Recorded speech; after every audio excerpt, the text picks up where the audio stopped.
Halo, Assalamualaikum warahmatullahi wabarakatuh. Kembali lagi di channelku Bidan Online.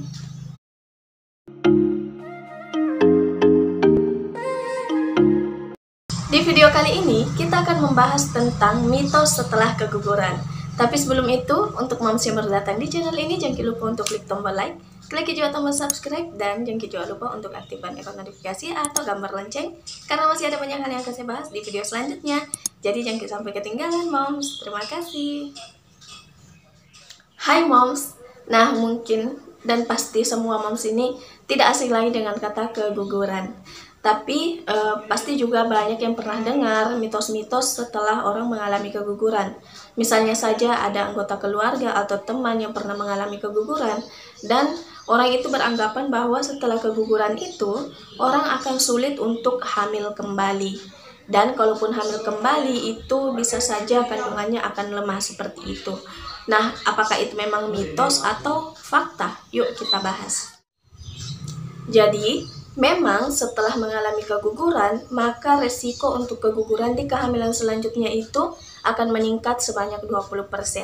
Tapi bukan berarti setelah keguguran maka pasti akan keguguran lagi, tidak. Itu akan bisa dihindari. Jadi keguguran itu bisa dihindari apabila moms itu rajin periksakan kehamilan, menjaga kehamilannya, seperti itu. Jadi yang jelasnya moms itu rajin untuk periksakan kehamilan. Jadi tidak selamanya orang yang setelah mengalami keguguran itu pasti akan keguguran lagi di kehamilan selanjutnya. Tidak seperti itu. Ada juga kok yang sudah keguguran kemudian tidak lama hamil kembali dan akhirnya bersalin. Jadi jangan berputus asa, jangan berkecil hati. Yang jelasnya harus rajin memeriksakan kehamilannya, oke? Kemudian mitos selanjutnya yang biasanya dipercayai adalah katanya orang setelah keguguran itu harus mengistirahatkan rahimnya atau harus menghindari kehamilan dulu selama 3 bulan. Jadi 3 bulan ini rahim harus kosong. Nah, sebenarnya ini ada banyak referensi, ada 2 referensi yang saya dapatkan, ada yang mengatakan itu boleh dan ada juga yang mengatakan bahwa itu hanya mitos. Tapi di sini setidaknya orang dianjurkan itu untuk mengosongkan atau mengistirahatkan rahimnya itu selama 3 minggu. Dan kalaupun hamil sebelum rahimnya istirahat, itu ditakutkannya akan terjadi keguguran lagi atau rahimnya itu belum siap tapi sudah hamil lagi, seperti itu. Nah, selanjutnya mitos yang ketiga adalah keguguran itu terjadi karena kesalahan ibu. Nah, coba deh kita pikirkan lagi bahwa seorang perempuan itu pasti menginginkan kehamilannya. Kemudian pada saat hamil, siapa sih yang mau keguguran seperti itu?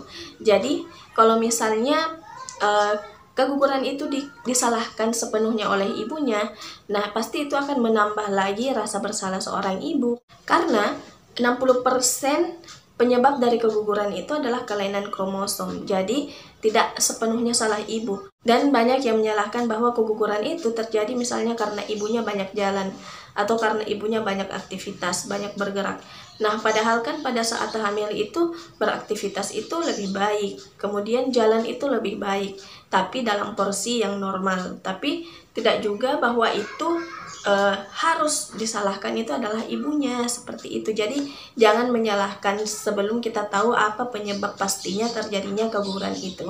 Kemudian yang keempat adalah keluar bercak darah pada saat hamil. Nah, keluarnya bercak darah itu biasa dikaitkan dengan keguguran, meskipun tidak semua hal yang berkaitan dengan bercak darah pada ibu hamil itu adalah keguguran, karena bisa saja itu biasanya kan di awal-awal kehamilan itu biasa memang terjadi pengeluaran bercak darah yang dikarenakan rahim janin itu tertanam dalam rahim sehingga menyebabkan sedikit luka dan keluar darah. Tapi itu adalah hal yang normal.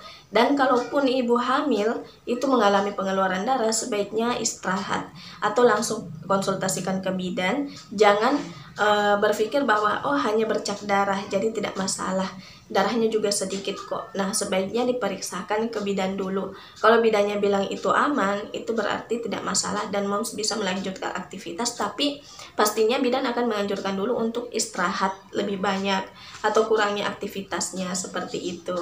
Mitos selanjutnya adalah katanya keguguran itu juga bisa disebabkan karena olahraga yang dilakukan oleh ibu hamil.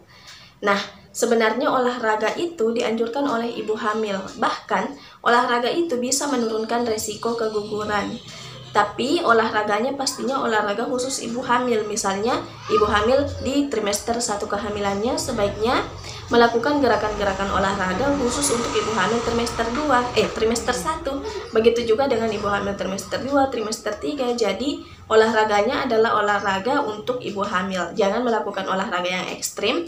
Nah, bisa kalau olahraga yang ekstrim, nah itu pasti atau kemungkinan itu bisa menjadi penyebab keguguran. Tapi kalau misalnya olahraganya yang normal, yang untuk ibu hamil, itu tidak masalah.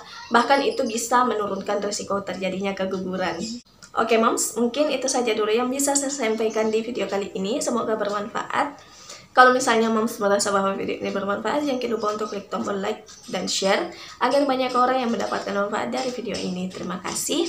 Kalau misalnya ada dari moms yang ingin menyarankan apalagi akan kita bahas di video selanjutnya, bisa tuliskan di kolom komentar. Dan juga kalau misalnya ada yang ingin bertanya, bisa juga tuliskan di kolom komentar atau bisa inbox di Facebook dan DM di Instagram saya yang saya cantumkan di kolom deskripsi. Terima kasih banyak sudah menonton. Wassalamualaikum warahmatullahi wabarakatuh.